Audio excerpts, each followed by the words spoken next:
Introducing Fidelity Trader Plus with customizable tools and charts you can access across all your devices. Try our most powerful trading platform yet at fidelity.com/trader plus. Investing involves risk, including risk of loss. Fidelity Brokerage Services, LLC. Member NYSE, SIPC. If data management is slowing down your business, you need the Intuit ERP. If one entity is here, and one here, and one here, and one here, you need the Intuit ERP. If scaling your business feels like starting over, you need the Intuit ERP. Intuit Enterprise Suite is the AI-native ERP solution that consolidates, migrates, and automates, all in one place. Learn more at intuit.com/ERP.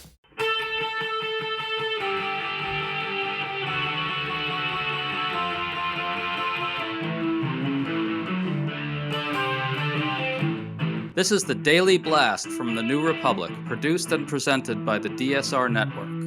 I'm your host, Greg Sargent.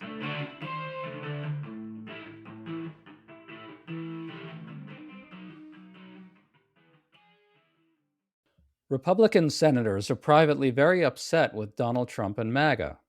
They don't understand why Trump keeps prodding them to pass voter suppression legislation when they don't have the votes to get it done. In fact, Republicans fear that their string of losses at the state level bodes very badly for the midterms, and they really want to focus on the economy. Trump won't let them. We think this is a telling moment because it shows that Republicans really do expect to face real elections this fall. And it doesn't look like Trump can get his way and cheat his way through this. Is that too optimistic? We're talking about all this with Tara McGowan, a former Dem strategist who's a shrewd observer of politics as the publisher of Courier News. Tara, nice to have you on. Always good to be with you, Greg. So Trump wants Republicans to pass the SAVE Act, which is a truly disgusting piece of voter suppression legislation. It's already passed the House, but doesn't have close to 60 votes to pass the Senate. Trump and MAGA want Republicans in the Senate to use a talking filibuster to pass it. Tara, can you explain how this Trump-MAGA strategy is supposed to work? I can do my best, Greg. Just trying to explain any Trump-led strategies these days is very difficult. The SAVE Act is horrific voter suppression. The issue at hand now is that after it passed the House, John Thune, the majority leader of the Republican Party in the Senate, has said repeatedly and explicitly he does not have the votes to get the SAVE Act bill passed.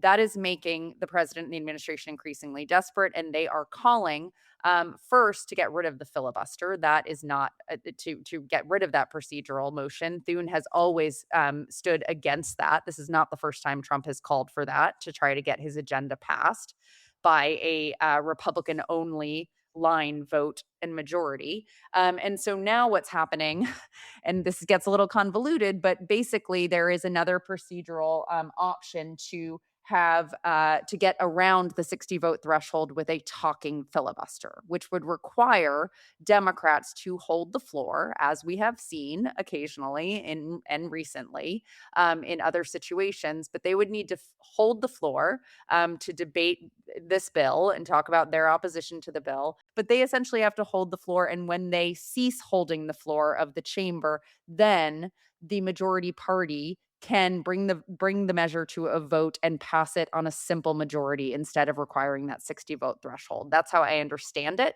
But even that, Senator Thune has come out and says he does not have the votes to be able to push the talking filibuster to get the SAVE Act passed. The strategy of getting rid of the filibuster, that itself doesn't have enough Republican support to pass because a few senators, maybe more than a few Republican senators, oppose getting rid of this traditional filibuster. And the talking filibuster strategy can't work either because Democrats would probably relish the opportunity to hold the floor for pretty much forever because they could do what Cory Booker did recently and get a ton of attention to what's going on with Trump's economy, with his immigration crackdown. We have millions of Epstein files that we could do story time with America for months, really, Greg, on end. Yeah. That would be absolutely something that they would do. And I think smarter Republicans know that it would be an absolute catastrophe to let Democrats tie things up that way, especially when Republicans want to be focused on the economy. Even the Wall Street Journal editorial board ripped into this strategy, calling it basically a mirage and a fantasy, and pointing out that Dems would love to jump at the chance to draw attention to both themselves and to all the failures on Trump's watch. So it's not happening. Nope, that's exactly right. And we're even seeing, right? So the desperation is spreading. Senator John Cornyn of Texas is in a fight for his political life in a runoff in the Republican primary in Texas against Ken Paxton. And so he has actually changed his position around the filibuster and the talking filibuster to try to appease Trump to get his endorsement, because Trump has so far withheld endorsing either of those. And like everything else in this administration, everything to President Trump is a bargaining chip to get his agenda passed, which is always about him, right? He knows, and Mike Johnson, the House leader in the House, came out after the State of the Union and even said, if and when Republicans lose the House in the midterms this year, that is game over for this Trump administration or any Trump agenda. They won't be able to get anything through, not that they've gotten anything through that has the support of the American people to date. And so, Trump is also fighting not just for his political life, but his life, because when he is no longer in office, that man will be in jail, as will his family and as will many members of his cabinet.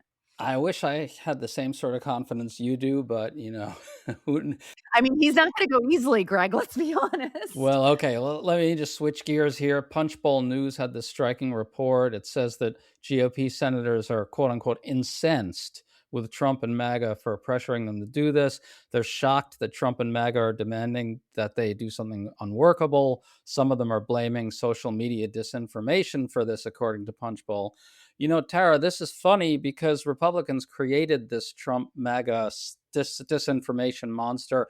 Now they're upset that Trump and MAGA are making unreasonable, non-fact-based demands of them. You know what? Tough shit. You deserve this. Your thoughts on that?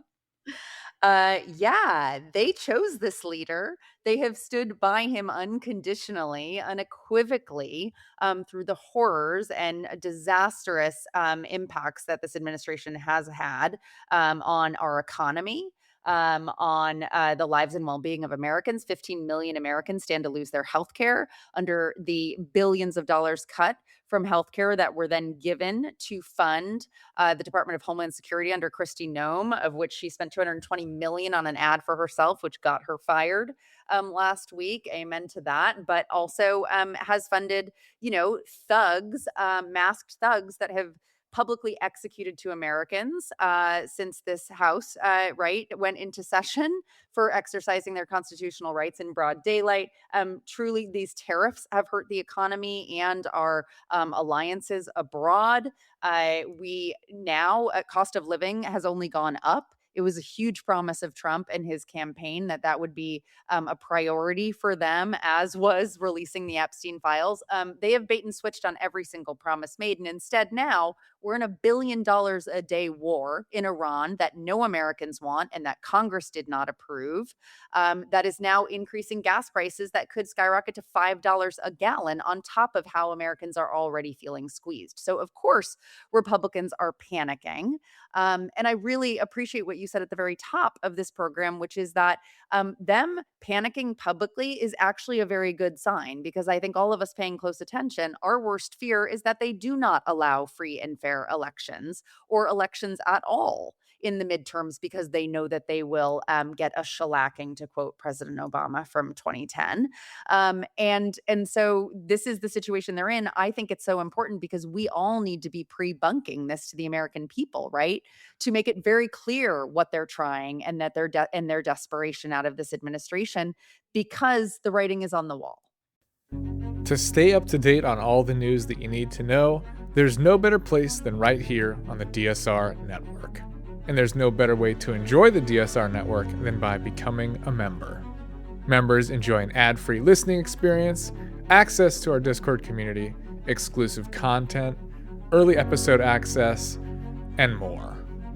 Use code DSR26 for a 25% off discount on sign-up at thedsrnetwork.com. That's code DSR26 at thedsrnetwork.com/buy. Thank you and enjoy the show.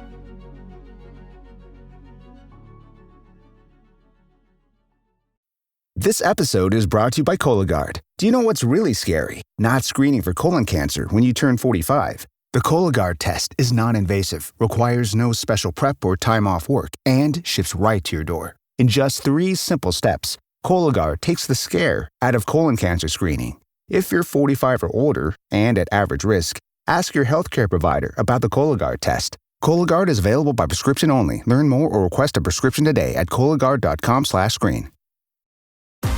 Baseball is back, and the first pitch is on Netflix. The New York Yankees, led by 7-time All-Star Aaron Judge, head to the San Francisco Bay to take on Rafael Devers' San Francisco Giants. This season kicks off with one exclusive opening night game. Watch MLB Opening Night, the New York Yankees versus the San Francisco Giants, live on Netflix. Wednesday, March 25th at 8 p.m. Eastern, 5 p.m. Pacific. So yeah, it's very clear that Republicans do think they're facing an election. Politico reports that Republicans are looking at all these Democratic wins on the state level, some of which are coming in deep red areas, as you mentioned earlier, and they're worried about this fall, the midterms. Brendan Steinhauer, a Texas GOP consultant, says, "I'm ringing the alarm bell."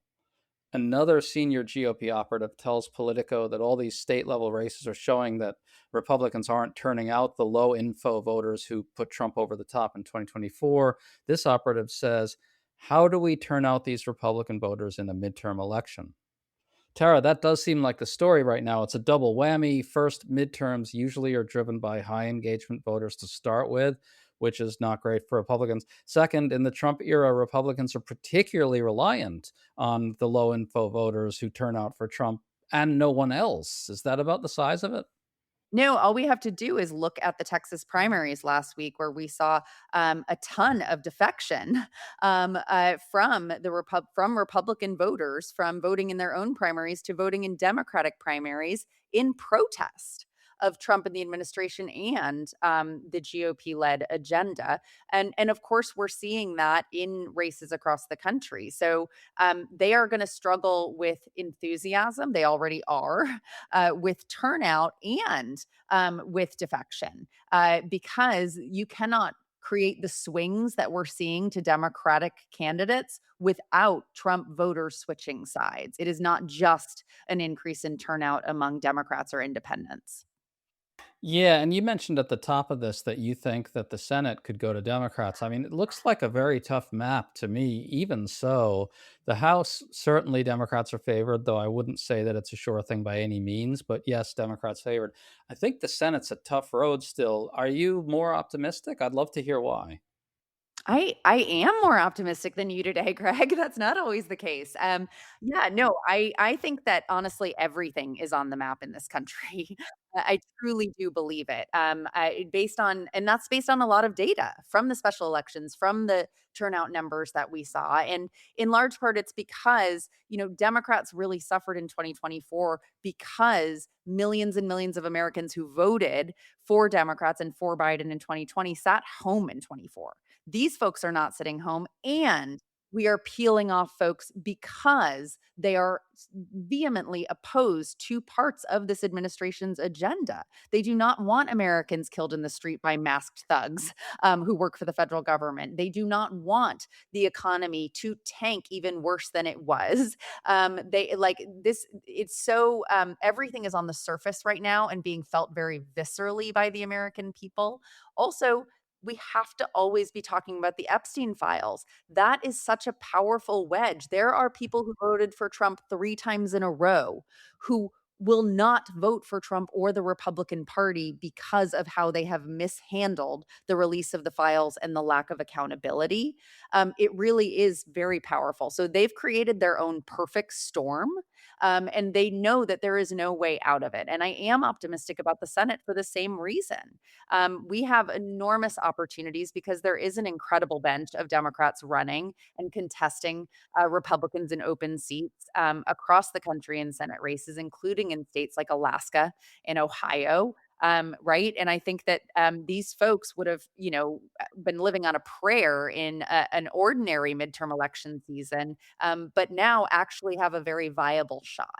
Yeah, it definitely has a bit of a 2006 vibe to it. In 2006, it sure looked like Democrats were favored for the House all throughout the election. The Senate always looked like a very, very tough road. And in a really dated thing, Virginia was seen as a really, really tough lift for Democrats. And then, of course, they somehow squeaked out that Virginia race and won Virginia. This was before the big shift in the Democratic direction in that state, and they were able to take the Senate. It does have that feel to me a little bit. It does. And I mean, the other reason to be optimistic about the House is I don't have the numbers in front of me, but the mass exodus in terms of retirements in the Republican Party, right, are making their majority thinner and thinner by the day before even we get to the elections that Democrats are very much favored to win. And the other thing I would say is that the part of this story, which is important to note, is that all of this defection and increased enthusiasm and turnout against Republicans in the election is happening despite Democrats having the lowest approval rating they have ever had in history. So Republicans know this is about them. This is their failure in power to have a trifecta of power. So every American knows who's in charge and who's running our government and our Congress. And instead, prices are going up. We are now at an expensive, endless war that nobody asked for and has no end in sight, where American service members are being killed. And people are going to feel increasingly anxious and worried because we have a very volatile situation on our hands. And the corruption is everywhere on the surface, which is the issue that actually unifies the most Americans in a bipartisan way, is against a system of corruption where the wealthiest and most powerful get a different set of rules. That is the definition of this administration and this Republican Party. And so I really do feel like this is going to be bigger than any election I've ever seen in my lifetime, as would 28, because folks are enraged and understand that the stakes actually truly have never been higher, and they don't need candidates or paid advertising to tell them that this time around. We are seeing races that are getting very little attention or investment have these massive swings. So it really is just a testament to the American people being like, this is not the country that I want to live in. And even this is not the Republican or the president or the party that I voted for, even on the right. That's an important point you raise about these races that are not getting a lot of investment and attention swinging, because it really shows that Trump and what they're doing, particularly I think some of the ICE stuff and the tariffs and that sort of thing, those things are really penetrating to voters in the middle. The information is getting through to them about what's happening, which is just so damn rare, as you know.